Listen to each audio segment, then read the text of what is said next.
The door buckled inward as something slammed against it, hard enough to rattle the ceiling panels above my console. I dropped to one knee, yanked the master volume slider down, and held my breath while the room filled with the sound of my own pulse. The red warning light kept flashing anyway. Outside, feet scraped concrete, slow and uneven, circling the building as if they could smell the electricity humming through the walls. I was already trapped, already late, already making decisions that could get me killed. I hadn't always been here. This wasn't my plan, but that night, with emergency channels screaming over each other and the first nationwide alert burning across my monitors, survival stopped being theoretical. This is how I survived the first week of the outbreak. Another impact shook the door. The infected didn't charge blindly. They paused between hits, listening, tilting their heads toward the faint whine of servers behind me. When the backup generator surged, several of them hissed, breath dragging through ruined throats, and moved closer. I crawled across the floor, keeping my radio from clinking, and killed every non-essential system one switch at a time. Each click felt louder than a gunshot. The facility sat outside Topeka, Kansas, a low concrete relay hub meant to stay invisible. I was the overnight contractor, paid to monitor weather alerts and emergency traffic no one expected to use at once. Now every screen showed red. Hospital codes from Missouri, law enforcement bursts from Oklahoma, civilian distress calls stacked so fast the system lagged. Every transmission risked pulling the dead tighter around the building. A tone cut through everything. Not a call, not weather.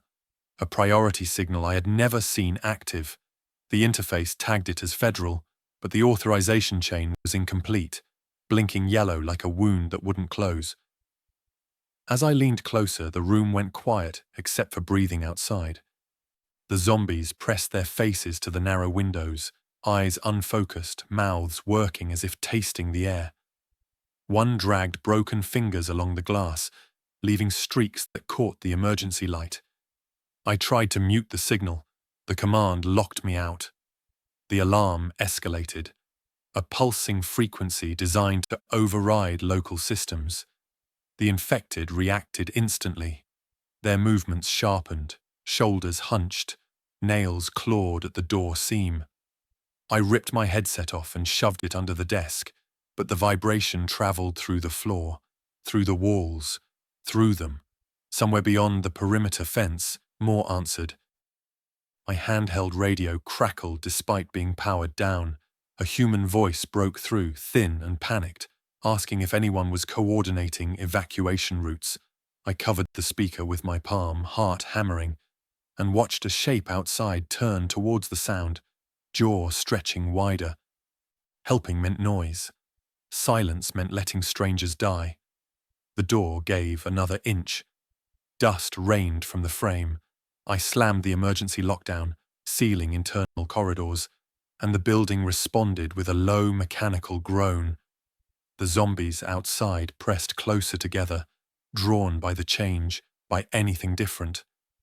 I could smell them now through the vents, a sour rot mixed with sweat and damp clothing.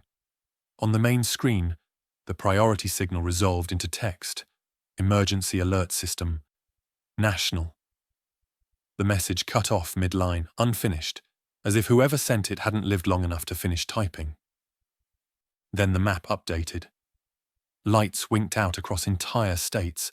Power grids failed, networks vanished. The alert wasn't warning people, it was announcing collapse. The infected surged again, sensing the surge of energy as systems fought to stay online. I backed away from the console, fingers shaking, and realized the truth too late. Monitoring the signals hadn't just shown me the end.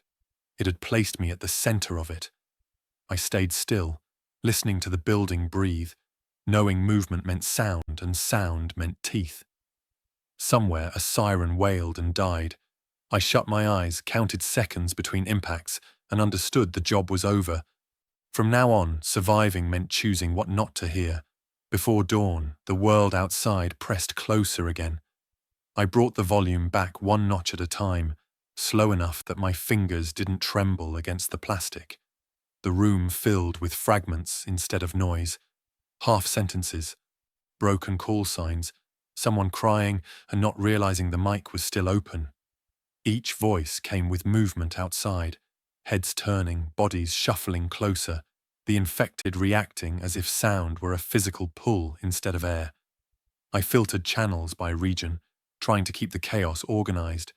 Missouri lit up first, emergency rooms reporting violent patients who didn't respond to restraint, highway patrol units abandoning vehicles after being swarmed at rest stops. Then Texas followed. Then Colorado, each transmission repeating the same confusion in different accents. The outbreak wasn't spreading like weather. It was appearing everywhere at once. A woman's voice cut through the static, calm but shaking at the edges. She identified herself as a county dispatcher in Ohio. She asked who had authorized the national alert because her system hadn't requested it. I started to answer, then stopped when the infected outside pressed their faces to the glass, mouths opening wider at the sound of her words. I muted her mid-sentence. The guilt hit immediately, heavy and useless. The pattern became obvious. Every time a human voice stayed on the air too long, the dead reacted faster. They didn't understand language, but they recognized rhythm and repetition. A looping emergency message drew them in tighter than shouting ever could. I watched it happen through the cameras, bodies converging from the tree line whenever the alert tone replayed. Another secure line opened without my input. This one carried authority in the way the speaker clipped his words. A National Guard captain in Arkansas. He reported his unit had been ordered to hold position near a distribution center, then lost command when the alert went out. Civilians flooded the area after receiving it, bringing the infected with them. He asked if the message was legitimate or a hack. I told him the truth. I didn't know. Saying it out loud made the situation worse somehow. Outside, a metal vent cover screeched as hands scraped across it. The captain swore, then lowered his voice and asked if he should keep broadcasting instructions. I looked at the door, bowing inward, and made a call that still sits wrong in my chest. I told him to go silent and move at night. The line went dead. Not cut. He chose it. I rerouted power to isolate the broadcast array, trying to dampen the residual hum that carried through the walls. The infected responded anyway, drawn by changes more than volume now. They breathed in wet, uneven gasps, shoulders brushing as they crowded closer. One slammed its head into the concrete, not from rage, but from persistence, testing strength against obstacle. A new voice broke through, this one young and panicked, claiming to be trapped in a high school gym in Nebraska. I could hear others in the background crying, arguing, knocking things over. Each sound spiked movement outside my building. I watched a cluster of infected peel away from the fence and reposition near the service entrance, reacting to the transmission like moths to light. I cut the channel and slammed my fist against the console, instantly regretting the noise. The infected surged. I froze, waiting for the door to fail. It held. Barely. When the pressure eased, I understood something crucial. The emergency network wasn't helping anymore. It was connecting prey to predators. On my main screen, the national alert repeated again, unchanged, still unfinished. It was designed to override hesitation, to force attention. In doing so, it was training the infected, teaching them where to go. The realization settled in as another wave of footsteps circled the building. Voices kept coming. I stopped answering. The job had turned inside out. Monitoring meant killing by omission or dying by participation. I stayed crouched beside the console, listening to the dead listen back, knowing the next decision would cost more than the last. Silence pressed heavier than the walls, and every breath sounded dangerously loud. The system seized control before I could isolate it. Every screen flickered, then synchronized, as if the building itself had taken a breath and decided for me. The emergency alert banner expanded, overriding weather layers and county feeds, climbing the priority stack until nothing else existed. The tone changed. Lower, longer, engineered to punch through walls. Outside, the infected reacted as one. Bodies shifted, weight pressed. The door's hinges groaned in protest. I killed the internal speakers, but the vibration still traveled through the floor. It always did. Sound didn't need air to move. It needed structure. The alert's cadence bled into the concrete, into the rebar, into the metal skin of the facility. I felt it through my boots. The infected felt it through their bones. Maps updated in blocks, not dots. Counties went dark, then cities. Power indicators fell in a cascade from east to west, then jumped, reappearing in places that shouldn't have been affected yet. California lit red with hospital overflow warnings. Florida followed with evacuation notices that contradicted each other. New York's transit feeds froze mid-sentence. The alert text remained the same everywhere, unfinished, unhelpful, absolute. I tried to break the chain. Manual override. Local authority lock. Federal escalation cancel. Each command returned the same response. Denied. The authorization tree on the side panel showed gaps where human approval should have been. The system had skipped us. It had decided speed mattered more than permission. A county sheriff from Iowa forced his way onto a shared channel, voice rough and breathless. He demanded to know why civilians were flooding the roads after receiving the alert, bringing those things with them. I opened my mouth to answer, then watched the exterior camera feed as a cluster of infected pivoted towards the building, responding to his voice like it was a dinner bell. I muted him without warning. The movement outside slowed, but didn't stop. The alert cycled again. The text glitched, characters stuttering, as if the message itself were under attack. I leaned in and caught a fragment before it vanished. Containment breach. The word hit harder than any impact on the door. This wasn't a riot. It wasn't hysteria. It was failure, and it was being announced to everyone at once. The infected pressed closer, shoulders scraping the concrete wall, breath fogging the narrow windows. They weren't screaming. They were waiting. One lifted its head and sniffed, jaw working, tracking the electrical smell leaking from the vents. Another dragged itself along the base of the building, leaving a smear that cameras struggled to focus on. Proximities changed them. Nearer meant faster. Nearer meant reckless. My handheld radio vibrated in my pocket, powered off but alive anyway. I didn't answer. I couldn't afford the movement. The alert tone dropped into a deeper register, designed to cut through ambient noise in cities. Here, it cut through me. The building shuddered as bodies leaned in, testing weak points, learning the shape of the place. On the national map, dots vanished in clusters now. Not outages. Silence. No traffic. No heartbeat. The system flagged it as network congestion, but I knew better. Those places weren't listening anymore because no one was left to listen. I crawled to the breaker panel and threw the switch feeding the broadcast amplifier. The lights dimmed. The hum softened. Outside, the infected paused, confused by the change, then surged again when backup power kicked in automatically. Redundancy was killing me. The alert reset and tried to push again. I watched the authorization log populate with automated approvals, machine signatures stacking where people should have been. The system wasn't broken. It was doing exactly what it was built to do. Warn everyone instantly, regardless of consequence. A new wave of bodies arrived from the tree line, drawn by residual vibration. The fence bowed under their weight. I backed away from the console, heart pounding, and understood the scope of it. The alert hadn't gone out because things were bad. Things were bad because it went out. The door creaked as metal fatigued. I slid under the desk, keeping still, and stared at the screens as the nation blinked into darkness piece by piece. Monitoring had become participation. Staying connected meant inviting death. As the alert cycled again, unfinished and unstoppable, I knew the world wasn't ending quietly. It was ending loudly, and I was sitting at the switch that made it louder still.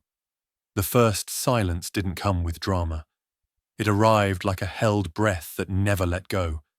One moment, the Missouri emergency net flickered with overlapping voices, and the next it flattened into a deadline, clean and absolute. No static, no hiss. Just absence.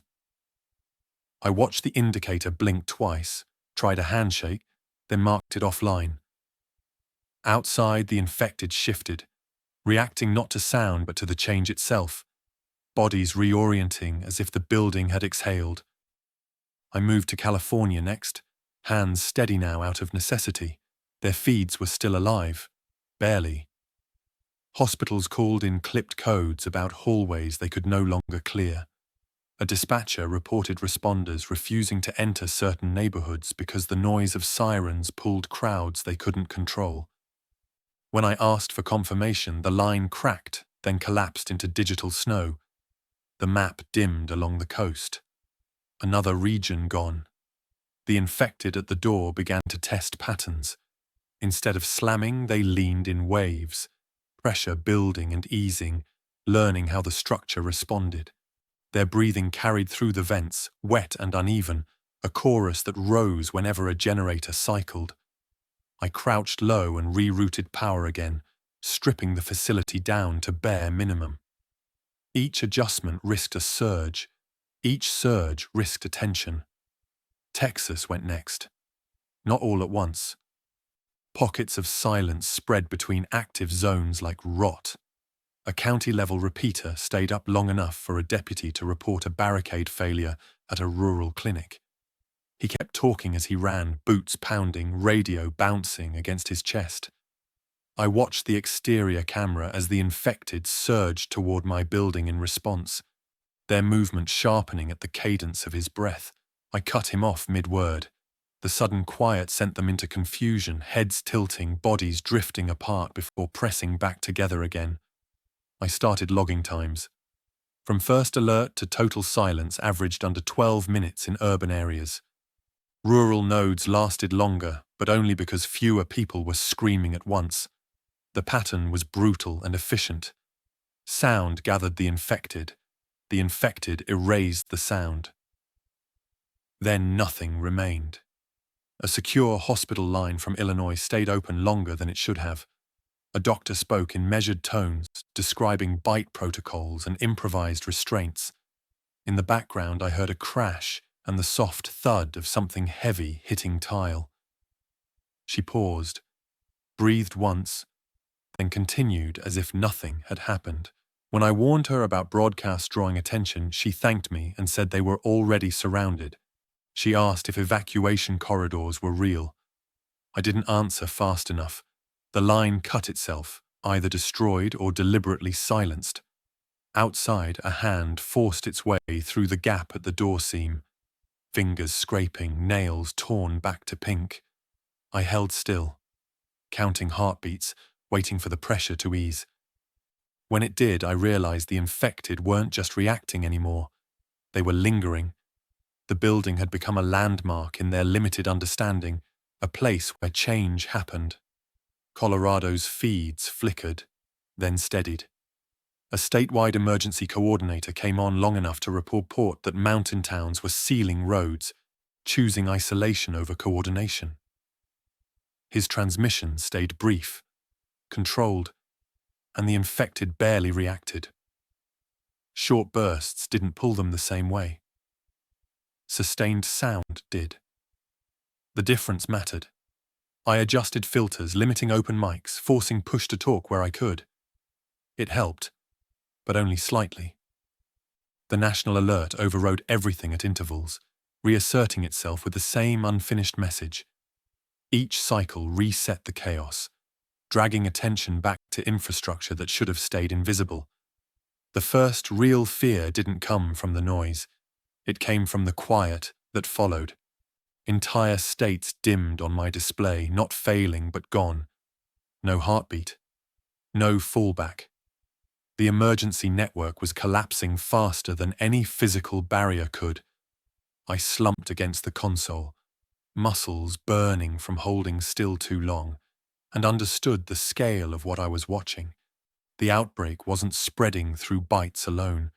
It was riding the systems built to protect people. Every warning created a target. Every broadcast marked a grave.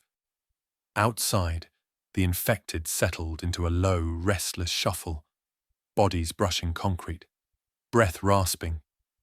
They were waiting for the next change. Inside, I stared at the darkened map and felt the weight of every call I hadn't answered. The first wave of silence had passed. More were coming, and with each one the world grew smaller, quieter, and harder to survive. The request came through a local law enforcement channel I hadn't filtered yet, raw and urgent enough to punch it through the clutter. A sheriff in eastern Missouri, voice hoarse, asked if I had evacuation routes that wouldn't funnel civilians straight into infected zones.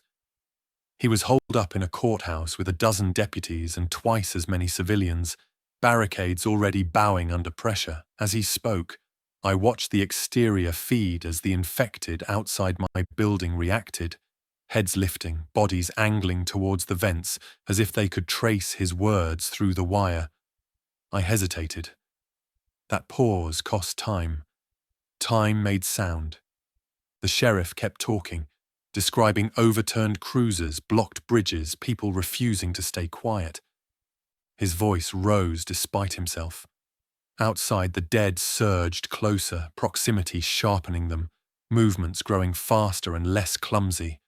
One slammed its shoulder into the door again, harder this time, metal crying out in response. I could feel the vibration through the floor. I had information. Not good information, but something. Maps showed a narrow stretch of county roads, still dark, untouched by traffic, winding through farmland toward higher ground. Sharing it meant broadcasting. Broadcasting meant noise. Noise meant drawing the dead tighter around both of us. I made the call. I transmitted the route in clipped phrases, stripping it down to coordinates and landmarks, keeping my voice low and controlled. For a moment, it felt like the right thing. The sheriff acknowledged, gratitude cutting through the panic. I imagined people moving quietly, slipping through fields, surviving because of a few seconds of sound. Then the national alert cycled again. The tone overrode my transmission mid-word, flooding the frequency with its heavy pulse. Outside, the infected reacted instantly. Bodies that had been circling broke into a lurching run, drawn by the surge of vibration. The door buckled inward another inch. A crack spidered through the reinforced glass of a side window. Inside the sheriff's channel, I heard shouting, then gunfire, sharp and desperate. I killed the broadcast. The silence hit like a physical blow. The infected outside paused, confused by the sudden absence, then resumed pressing. Slower now, but no less determined. On the law enforcement channel, chaos replaced coordination. The sheriff's voice came back, strained and broken, asking why the signal cut, asking if I was still there. I stayed quiet, breath shallow, knowing any answer would spike movement again. The gunfire stopped. Something heavy crashed in the background, the channel filled with breathing that wasn't right, wet and uneven, too close to the mic. Then nothing. I marked the line inactive with a hand that wouldn't stop shaking. The decision settled into me like lead. By speaking, I had drawn death closer to my own position. By going silent, I had abandoned them. There was no version of that moment where everyone lived. Outside, the infected adjusted, pressing their foreheads against the door, sniffing, listening for changes. One dragged its teeth along the metal, a slow scrape that made my skin crawl. They didn't need noise anymore. They knew this place mattered. A new call forced its way through before I could lock the channel. A rural fire chief in Kansas, voice tight, asking why emergency alerts kept repeating without instruction. I watched the movement outside spike again as his words spilled into the room. My answer died in my throat. I cut him off immediately, not trusting myself to speak. The building shuddered as weight shifted against it. A hinge popped, metal screaming as it bent. I crawled under the console, pressing my body flat against the floor, trying to become smaller than sound. The emergency lights flickered, then steadied, their hum enough to keep the infected interested. I understood then that information itself had become a weapon, and I was holding the trigger. Every choice carried a body count I would never see. Helping meant broadcasting. Broadcasting meant drawing the dead. Silence saved me and killed others. Speaking saved others and killed me. The emergency network kept offering connections, lines lighting up faster than I could shut them down. I stopped answering entirely, focusing instead on containment. Filters. Mutes. Delays. Outside, the infected lingered, proximity keeping them aggressive, patience growing with each failed breach. When the next call came, I didn't even look at the source. I killed the channel at the root, isolating the facility further. Somewhere people would die because they didn't hear a warning. Somewhere else, someone might live because I stayed quiet. I sat there in the dark, listening to the dead breathe through the walls, and accepted the truth I'd been avoiding. Survival wasn't about making the right choice anymore. It was about choosing which deaths you could live with. The secure line didn't ring, it simply opened, bypassing every filter I had left intact, and the sound of breathing filled my headset before I could pull it away. Not panicked breathing. Controlled. Tired. The kind that comes after you've already made peace with things going wrong. Outside, the infected didn't surge this time. They stilled, as if the absence of a tone confused them. "This is Federal Emergency Coordination, Denver Relay," the man said. His voice was steady but thin, stretched tight by exhaustion. "If you're monitoring that node in Kansas, don't answer verbally. I can hear you breathing through the line." I froze, then forced myself to slow my inhale, hand clamped over my mouth. The infected outside leaned closer to the wall, reacting to the faint vibration anyway. Proximity had sharpened them enough to notice even that. The man continued, talking like he was reading from memory instead of a script. He said the alert went global after a containment facility failed during a transfer. He said the escalation protocol was automated, designed decades ago for speed, not discretion. Once triggered, it couldn't be recalled without physical access to multiple dead sites. He laughed once, short and humorless, and said no one had that kind of access anymore. A crash echoed faintly through his line, metal on metal, shouting in the distance. He didn't acknowledge it. Instead, he asked if I was alone. I nodded out of habit, then realized he couldn't see me. He told me that didn't matter. Alone was safer. Groups made noise. Noise made targets. Outside my building, a hand slid into the gap at the door again, fingers flexing, testing. I shifted my weight and felt the infected respond immediately, bodies pressing tighter, breath rasping louder. The man paused mid-sentence, listening through the wire, and said quietly, "They're close to you." I wanted to ask about evacuation, about safe zones, about whether the military was still moving. He answered before I spoke. There were no corridors, no coordinated response. Units were fragmenting, choosing local survival over orders that led nowhere. The alert hadn't caused panic. It had confirmed it. Another impact rattled my door. The man's breathing hitched for the first time. He said his relay hub was compromised, that people were forcing their way inside, drawn by the hum of equipment. He told me to kill my broadcast array completely, to go dark and stay dark. The network was finished. Anyone still transmitting was bait. I asked one question, keeping my voice barely above a whisper. "Is anyone coming?" There was a long pause. In that silence, I heard movement on his end. Closer now, faster.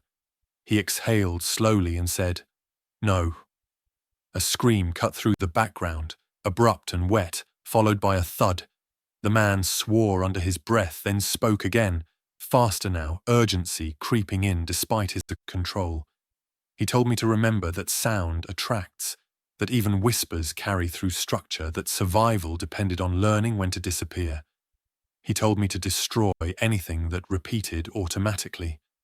The line filled with noise, shouting, something heavy slamming against a door, breathing that wasn't his. He didn't say goodbye. He didn't need to. The connection died mid-word, replaced by dead air so complete it felt unreal. Outside, the infected reacted late, confused by the abrupt end, then resumed their patient pressure. I sat there with the headset pressed against my chest, heart pounding, and let the truth settle. There was no coordination left to monitor, no higher authority to answer to. The job was over. Staying connected would only draw death closer. I reached for the breaker feeding the secure lines, fingers steady now, and pulled it. The building fell into a deeper quiet, broken only by the breathing outside. For the first time since the alert went global, I wasn't listening to anyone else. I was listening to myself, counting seconds between impacts, knowing the next phase wouldn't involve broadcasting at all. It would involve getting out alive. I expected the quiet to buy me time. It brought me understanding instead. Without the constant churn of voices and tones, the infected didn't disperse. They lingered. Bodies stayed close to the walls, heads angled, breathing shallow and deliberate. They weren't searching randomly anymore. They were waiting for change. When the ventilation fan cycled on, 3 of them snapped their heads toward the vent in unison. When it shut off, they drifted back, slower this time, as if filing the pattern away. I eased myself towards the equipment racks, keeping my boots flat to the floor. Even that small movement drew attention. A shape outside straightened, posture stiffening as proximity sharpened it, and pressed its face against the concrete, nose working. They didn't need loud sound anymore. They tracked disruption. The system logs kept updating despite my cuts, background processes doing what they were designed to do. Every automated ping risked another lesson for them. I began killing tasks one by one, watching the exterior cameras between each click. When the power load shifted, the infected reacted with a low, collective shuffle, feet dragging, shoulders brushing. The building had taught them where change lived. A handheld radio chirped from the hallway I'd sealed off earlier. Not the facilities. Someone else's. The infected surged towards the sound immediately, bodies colliding as they tried to reach it, aggression spiking with proximity. I crawled to the camera feed and zoomed in. 2 people crouched near the perimeter fence, arguing in whispers that weren't quiet enough. One of them held the radio wrong, finger resting on the transmit button. I keyed my own handheld once, just long enough to send a single burst of static. The infected snapped towards the fence instead of the door, drawn by the new source. The survivors froze, eyes wide, then ran when they realized what followed sound. They moved fast, but panic made them careless. One tripped, slamming into the chain link, metal rattling. The infected hit the fence seconds later, hands clawing through gaps, breath coming fast and hot. I shut off my radio and watched, jaw tight, as the survivors disappeared into the trees. The infected stayed at the fence longer than they should have, testing it, learning its give, before drifting back towards the building. The lesson was clear. Redirecting sound worked, but every use trained them further. Inside, the facility felt smaller. The air smelled like dust and oil and something sour creeping in through the vents. I pulled the maintenance schematics up on a tablet, dimming the screen to the lowest setting. Every corridor echoed differently. Every door had its own voice when it moved. I mapped safe paths in my head, routes that avoided hollow spaces and loose panels. A generator hiccuped. Just a stutter. Outside, the infected reacted instantly, aggression flaring. One slammed its head into the wall hard enough to leave a dark smear.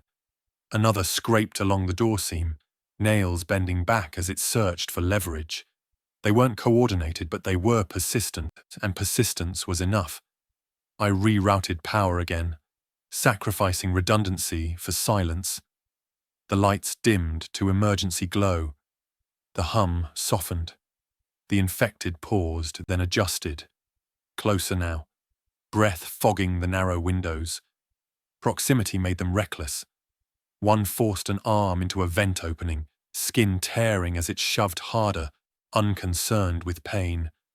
From the distance, a human voice carried faintly, not through the system, but through the night air. Someone shouting for help. The infected responded immediately, bodies peeling away from the building and lurching towards the sound. I didn't see the person. I didn't need to. The scream cut off abruptly, replaced by wet noise I refused to imagine. When the infected returned, they were more agitated, movements faster, less clumsy. They'd learned that sound meant food. Silence meant waiting. I realized then that the emergency systems hadn't just failed. They'd accelerated evolution. Not intelligence, not strategy, but efficiency. The infected didn't need to understand what signals were. They only needed to recognize patterns and react faster each time. Staying put meant teaching them more. Every adjustment I made, every system I touched left a trace they could feel. The facility was no longer a shelter. It was a classroom, and I was the lesson. I backed away from the console, eyes on the door bowing under steady pressure, and understood the next step couldn't involve managing systems. It had to involve movement. Leaving meant noise. Staying meant being surrounded by things that learned from every mistake. The dead pressed closer, breath rasping through the walls, and I knew they were waiting for the next change. The knock wasn't loud. That was what scared me. It came low and careful, 3 taps spaced just far enough apart to avoid echo. Outside, the infected didn't surge. They leaned in, heads cocked, listening. Whoever was at the door understood the rules better than most. I stayed still, counting breaths. The knocking stopped. A whisper followed, barely there, a man's voice saying my name the way it would sound if he'd read it off a badge. My stomach tightened. The infected shifted closer, proximity sharpening their movements. One pressed its cheek to the concrete, breathing through its teeth, waiting for a mistake. I crawled to the camera feed and adjusted the angle. 2 people stood in the narrow blind spot near the service entrance. A woman with a blood-smeared EMT jacket and a kid barely out of college, both shaking from restraint more than fear. The woman held a crowbar wrapped in cloth. The kid kept his hands flat against his sides, disciplined. Quiet. The EMT raised 2 fingers, then pointed toward the trees, then back to the door. She mouthed one word. Quiet. I cracked the inner seal just enough to speak, voice barely a breath. I told them to wait. I rerouted power, killing a vent fan that whined too loudly, and watched the infected react to the change, bodies tightening around the building. The timing had to be perfect. 1 sound, 1 chance. I opened the outer door and pulled them in fast, slamming it shut before the infected could surge. The noise spiked movement instantly. Hands scraped metal, bodies collided with the frame. Inside, the EMT dragged the kid down with her as I sealed the inner door, breath coming hard despite my control. We stayed on the floor, pressed together, listening to the dead test the barrier. The kid whispered an apology without realizing it. The EMT clamped a hand over his mouth, eyes hard. She leaned in and murmured that she'd been running calls all night, that radios were killing people. I nodded once. She already knew. The infected didn't retreat. They lingered, breathing heavy, fingers probing seams. One found the gap near the hinge and forced nails inside, tearing skin without slowing. The EMT met my eyes and made a slicing motion across her throat. No more sound. No more systems. I handed them water in slow movements, plastic wrapped in cloth to keep it from crinkling. The kid drank too fast and coughed. The infected surged, slamming into the door with renewed force. The EMT froze him with a look that promised consequences if he did it again. A crash sounded from the outer fence as something gave way. The building shuddered. The infected outside grew more aggressive, proximity stripping away whatever clumsy restraint they'd had left. We were no longer an empty structure, we were prey. The EMT whispered her name and asked mine in return. I gave it, knowing names were dangerous now. The kid watched the door, jaw tight, learning fast. Letting them in had changed everything. More breathing, more movement, more risk. As the pressure mounted, I realized the truth settling in my chest. Silence kept you alive. People broke silence. Saving them meant teaching the dead something new. The door bowed inward another inch. We backed away together, moving deeper into the facility, knowing the next mistake wouldn't be forgiven. We didn't speak. We moved on instinct, sliding along the corridor with our shoulders brushing the wall, every step placed where the concrete was solid. The infected followed the change, not the sound. Bodies shifting outside as pressure moved from one section of the building to another. Proximity made them restless. They wanted whatever had altered their environment. The kid spotted the signal first. A weak carrier spike on the spectrum analyzer, barely above background noise. Chicago. Citywide emergency band. It shouldn't have been possible. Most major hubs had gone silent hours ago. I watched the meter flicker, then stabilize, a heartbeat refusing to quit. The EMT shook her head slowly, already understanding the cost. We still listened. The broadcast came through in fragments, a controlled voice trying to sound calm while the world unraveled behind it. Instructions for evacuation routes that no longer existed, shelter locations already compromised. The speaker kept repeating the same phrases, tightening them, sharpening them, as if precision could hold the line. Each repetition pulled the infected tighter around our building. Outside, bodies began to move faster, scraping and bumping, reacting to the rhythm more than the volume. I muted the external feeds and let the Chicago signal play at the lowest possible level. Even that was enough. The infected pressed in, breath rasping through vents, fingers probing cracks they'd tested before. They remembered where the building responded. The broadcast shifted. The calm broke. Someone shouted off mic. A crash echoed, followed by the unmistakable sound of a crowd panicking in an enclosed space. The speaker tried to regain control, voice rising despite himself. The EMT closed her eyes. The kid stared at the screen. Knuckles white. Outside, the dead surged. The door groaned, metal warping under the combined weight. One of them slammed its head repeatedly into the wall, not angry, just persistent, learning that force eventually changed things. Another forced its arm deeper into the vent opening, skin tearing as it shoved, breath coming fast and hot. The Chicago transmission devolved into overlapping voices, then screams, then the wet, final noises I couldn't mistake anymore. The signal didn't cut. It kept broadcasting the aftermath, an open mic to a slaughter. The infected outside reacted violently, proximity driving them into a frenzy that rattled the entire structure. I killed the feed.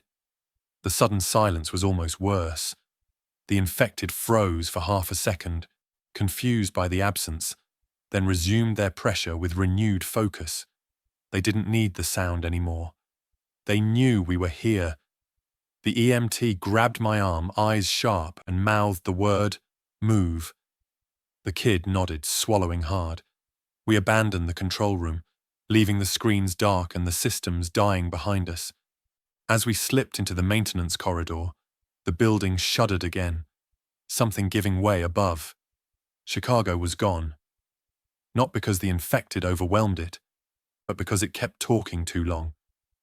I carried that lesson with me as we moved deeper into the facility, knowing the next choice would decide whether we joined the silence or became another signal that got people killed. The maintenance corridor smelled different, older and closer, like dust that hadn't moved in years. Our footsteps sounded wrong at first, too sharp against the concrete, until we learned to roll our weight forward and let the noise die in our souls. Above us, the building protested. Metal flexed. Something cracked, slow and final, followed by the steady scrape of bodies finding new paths. We reached a junction where the corridor split. One branch dipped deeper, narrower, lined with dead equipment. The other curved toward a secondary access shaft that fed air and power into the facility. The EMT crouched and pressed her ear to the wall, eyes closed, counting. She held up a fist. Wait. The infected reacted to the pause, shifting outside as if the absence itself were a stimulus. Proximity kept them aggressive. They didn't wander anymore. They tracked. A voice broke through the quiet, not from the system but from the world beyond the concrete. Someone shouting a name, frantic and close enough to carry through the vent stack. The kid flinched. Outside, the infected surged toward the sound, bodies colliding, hands clawing at anything that vibrated. The EMT's jaw tightened. She shook her head once. Don't answer, don't move. The shouting turned into sobbing, then cut off with a dull thud that echoed up the shaft. The infected returned faster than before, energized by the interruption, pressure building against the structure in uneven waves. I felt it in my knees. The building was becoming a drum. We moved deeper. The secondary access shaft opened into a low room, packed with breakers and conduit, a place never meant for people to linger. The hum here was constant but soft, a background vibration that blended into itself. I began pulling fuses in a specific order, killing anything that cycled or pulsed. Each click changed the rhythm of the building, and with it the behavior outside. The infected paused after each adjustment, confused, then leaned in again, closer now, breath dragging along concrete. The kid whispered that his sister had been in Wichita when the alerts hit, that she'd texted once and gone silent. The EMT touched his shoulder, firm, grounding him without a word. Reflection came later or not at all. Right now it would get us killed. A radio transmission bled through faintly from somewhere above, a survivor repeating the same location over and over, voice breaking with each attempt. The infected reacted immediately, accelerating towards the sound source. I watched the vibration meter spike and knew what would happen next. That transmission would become a beacon until it burned itself out. I reached the master isolation panel and hesitated. Cutting it would sever every remaining automated system, every passive receiver that might still be listening. It would also take the building from compromised to blind. No warnings, no updates, no outside confirmation of anything. Silence would keep us alive. Silence would abandon anyone still calling. The EMT met my eyes and nodded once. She had made this choice before, in smaller ways, with patients she couldn't save. The kid swallowed and looked away, jaw tight. Learning the cost of staying alive, I threw the switch. The hum softened into nothing. The lights dimmed to a faint emergency glow, then died completely. Darkness settled, thick and immediate. Outside, the infected surged at the change, slamming into the walls as if trying to force the sound back. The pressure peaked, then eased, their movements slowing as the stimulus vanished. They didn't leave. They waited. We stayed still in the dark, breathing shallow, letting the silence stretch. Somewhere above, a door finally failed, metal tearing free. The sound echoed once and was gone. Without power, without signals, the building became just another shape in the night. The kid leaned close and whispered that he was scared. The EMT squeezed his hand hard enough to hurt, a reminder to stay present. I felt the weight of the switch settle into me. Hope had a sound, and that sound brought death. Silence was the only shield left. We waited until the infected's breathing slowed, until their movements dulled without new cues. Then, inch by inch, we shifted deeper into the facility, committing to darkness. The network was gone. The alerts were over. From here on out, surviving meant staying small, staying quiet, and never becoming the reason the dead learned something new. The darkness didn't settle evenly. It moved, creeping into corners, swallowing depth until distance meant nothing. Without power, the facility's quiet turned hostile, every surface amplifying the smallest mistake. Somewhere above us, metal shrieked as the infected forced their way through a barrier that had finally given up. The sound carried through the structure, not loud, but persistent enough to make the walls feel thinner. We moved because staying still invited discovery. The EMT led, one hand on the wall, the other holding the crowbar wrapped tight to keep it from clinking. The kid followed, counting steps under his breath, grounding himself in numbers instead of panic. I brought up the rear, tracking airflow changes through the vents, listening for shifts in the infected's breathing. Proximity made them faster. Every time we crossed into a narrower passage, their movement sharpened, responding to the way sound bounced differently. A door ahead sagged on its hinges, frame warped by repeated impacts. We didn't touch it. Touching meant noise. We slid past instead, squeezing through a gap where conduit had been torn loose long ago. The EMT caught her sleeve and stilled instantly, freezing us all. Outside the wall, something dragged itself closer, breath scraping concrete, fingers probing for vibration. We waited until it lost interest, until the sound of it drifted away. The facility groaned again, deeper this time. Structural stress traveled like a slow wave, followed by the rattle of debris dropping from ceiling panels. One fell close enough to raise dust. The infected reacted immediately, converging toward the new stimulus, bodies colliding, impatience replacing their earlier waiting. The kid stumbled backward, heel striking a pipe. The metallic tick sounded impossibly loud. The EMT grabbed him before he could fall, clamping his mouth shut as the infected surged. Hands slapped against the wall on the other side, nails scraping, breath hissing through ruined teeth. One slammed its shoulder into the concrete, testing strength with repetition instead of rage. The wall held, but the message was clear. The building was teaching them where to press. We couldn't go back. The control room was already compromised. We couldn't stay. Every failure narrowed our options. I scanned the maintenance map in my head and remembered an old access route meant for inspection drones, a narrow descent that bypassed most load-bearing walls. It would be tight. It would be quiet. It would also funnel us closer together, amplifying risk. I signaled the turn and led us down. The air grew colder, heavier, carrying the sour smell of rot from above. Somewhere nearby, a human voice cried out, muffled and close, followed by frantic pounding. The infected reacted instantly, breaking away from the walls around us and rushing toward the sound. We moved while their attention shifted, bodies pressed together, breath held until lungs burned. The access route narrowed further, forcing us to crawl. The kid froze halfway through, panic locking his muscles. The EMT leaned in, forehead touching his, grounding him without words.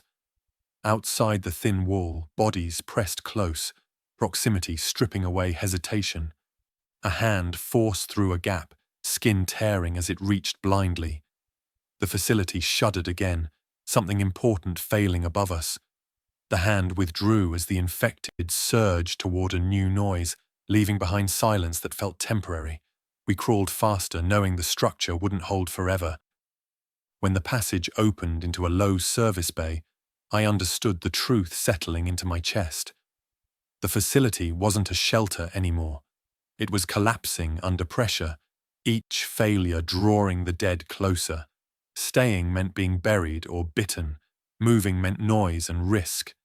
We had one option left, and it led outside. The service bay opened into a shallow chamber where the walls still held their shape, reinforced back when redundancy mattered more than speed.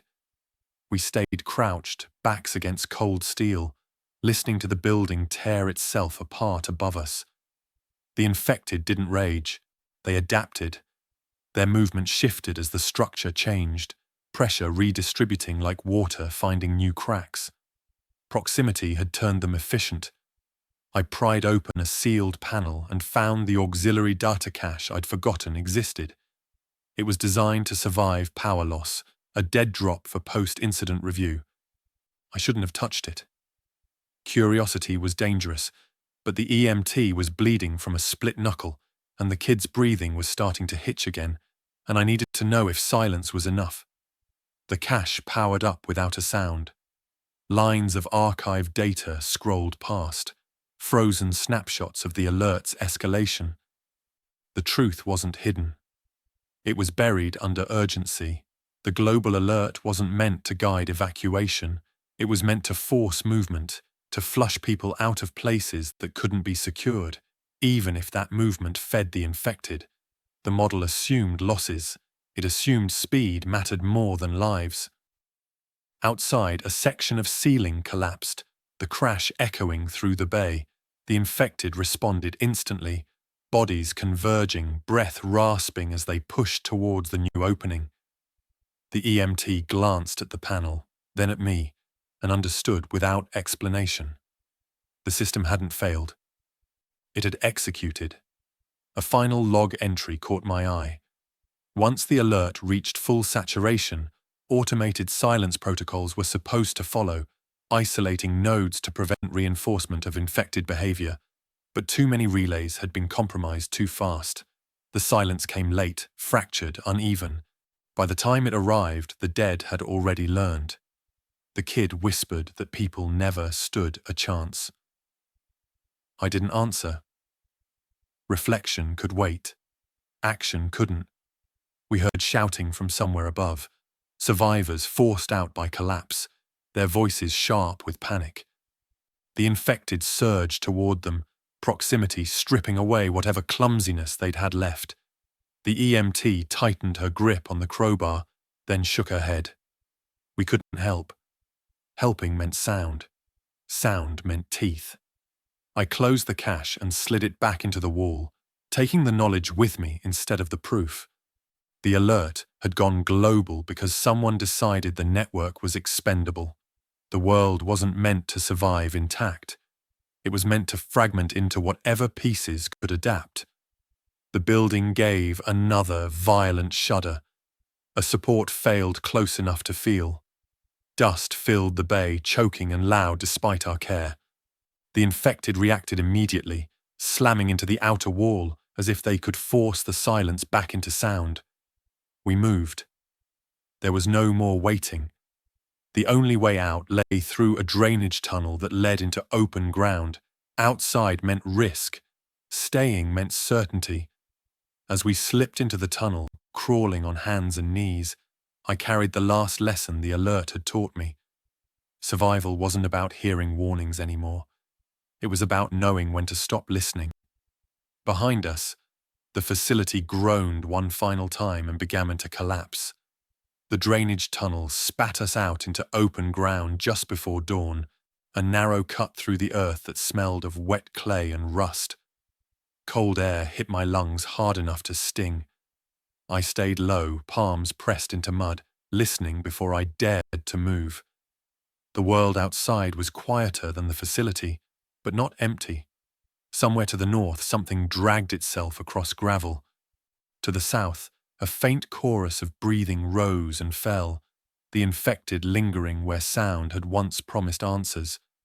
We crawled until the tunnel collapsed behind us, then lay still, letting the silence reset. The EMT checked her hand, blood dark against her skin, and tore a strip from her sleeve to bind it without tape or metal. The kid kept his eyes on the tree line, tracking movement by absence as much as presence. Proximity mattered out here too. The closer the dead were, the faster they moved, the less they hesitated. The facility loomed behind us, half hidden by brush, a shape without a voice now, without power, without signals, and it blended into the landscape. The infected clustered near it anyway, drawn by memory and the faint vibration of collapse. We used that, circling wide, stepping where leaves were damp and forgiving. Every few yards we stopped, letting the world settle, making sure our passage hadn't taught them anything new. A road cut across our path, asphalt cracked and littered with debris. We didn't cross immediately. Roads carried echoes. We waited until a distant shout flared to the west, then faded into wet noise. The infected peeled away toward it, bodies lurching faster as proximity sharpened them. We crossed while their attention shifted, feet light, breath controlled. As we moved farther from infrastructure, the air changed. Fewer vibrations, fewer cues. The dead thinned out, not gone, just dispersed, drawn to louder places. The kid asked if we should turn the radio back on just to check. The EMT shook her head without slowing. I told him any signal now was an invitation. He nodded, swallowing hard, learning the rule the hard way. We found a low drainage ditch that ran parallel to the road and followed it, keeping our silhouettes broken by reeds. A truck sat abandoned ahead, doors open, interior torn. We gave it a wide berth. Human work drew attention long after people left. A mile on, smoke smudged the sky from a farmhouse burning uncontrolled. The infected clustered there, drawn by crackle and collapse. We skirted the edge, using the fire's noise as cover. The sun crept higher, revealing damage in pieces instead of totals. Power lines sagged. Houses stood quiet with doors ajar. A dog barked once from somewhere far off, then went silent. The EMT slowed us, listening, counting. The dead were still everywhere, just redistributed by sound like iron filings around a magnet. We stopped beneath a stand of cottonwoods to drink and eat without wrappers. Reflection tried to creep in, but I pushed it back. Action came first, consequence later. I checked our direction with landmarks instead of devices, aiming for back roads and water, places that absorbed sound. The network was gone. Routes now existed only in memory. As we moved, I felt the weight of what we'd left behind lift slightly. Without screens and alerts, the world made a different kind of sense. Danger announced itself with breath and movement, not banners and tones. Survival simplified. Stay quiet. Stay moving. Don't teach the dead. By midday, the facility was a rumor behind us, its lessons carried in our bodies instead of our pockets. I didn't look back. Walking away from the network felt like stepping out of a storm. The silence wasn't safe, but it was honest. And for the first time since the alert went global, honesty felt like a chance to live. We learned the rhythm by losing it first. Without alerts, time stopped arriving in neat blocks. Morning didn't announce itself. Night didn't warn us it was coming. We judged hours by shadow length and hunger, by the way the dead shifted when the temperature changed. Silence forced attention. Attention kept us alive. We moved with water, following creeks and drainage lines that swallowed sound. When we had to cross open ground, we waited for cover, a distant crash, a wind gust through dead leaves, the low thunder of something collapsing far away. The infected reacted to those changes every time, bodies accelerating toward novelty, away from us. Proximity still sharpened them, but distance dulled intent. Distance was mercy. On the third day, we found a barn sunk into a stand of cedars, its roof caved in on one side. We didn't enter. Enclosed spaces trapped echoes. We took the lee of the trees instead, built a cold meal, and ate without speaking. The EMT cleaned her wound again. using boiled water cooled in a glass jar wrapped in cloth. The kid watched the tree line, jaw set, learning to see movement in absence. No one asked what the alert had promised. Promises had become dangerous. At dusk, voices carried from a road we'd avoided all day. A family arguing, fear sharpening every word. The infected answered immediately, drawn faster than I expected, their gait tightening as they closed the distance. We lay flat in the grass and counted breaths while the sound moved away from us and toward them. When the arguing turned into screaming, the kid squeezed his eyes shut. The EMT pressed his head down, firm and necessary. Reflection could wait. Survival couldn't. We travelled nights after that. Darkness hid mistakes if we kept them small. We learned which surfaces betrayed us. Gravel sang, dry leaves whispered, broken glass screamed. Wet earth forgave. We used creeks as roads, stepping where water covered our feet, letting current erase evidence. The infected waded too, but slower, cautious of the resistance, their breathing changing as proximity shifted. We crossed when they hesitated. A radio tower loomed once on the horizon, red lights dead, structure still humming with memory. We detoured miles to avoid it. Places that had spoken loudly kept their pull even after falling quiet. Infrastructure remembered. The dead remembered too. On the fifth night, we encountered survivors moving wrong. 4 adults, packs clanking, a flashlight clicking on and off as they argued about batteries. I signaled stop and dropped low. The EMT mirrored me instantly. The kid froze, eyes wide. The infected were already responding, shapes peeling out of the dark, speed increasing as proximity sharpened them. We stayed still and let the lesson play out at a distance. The flashlight flared again. The group ran. Sound chased them faster than they could move. After, the night went quiet in that brittle way that followed violence. We waited longer than felt reasonable, then moved on, leaving no sign. The kid didn't ask questions. He didn't need answers anymore. By the end of the week, the rules had simplified to what worked. Fires only when rain covered us. No metal against metal. No repeating patterns. Routes changed daily. We marked nothing we couldn't erase. When hunger pushed us toward risk, we took it in daylight, slow and patient, choosing places where sound would scatter instead of collect. I recorded this account at the edge of a river, scratching words into a notebook I planned to bury. Not to warn anyone, not to coordinate, to remember. The world had traded announcements for consequences. Warnings had taught the dead how to find us. Silence taught us how to stay ahead. We packed before dawn and moved again, leaving the river to carry our noise away. The age of signals was over. What remained was breath, distance, and the discipline to let the quiet be enough.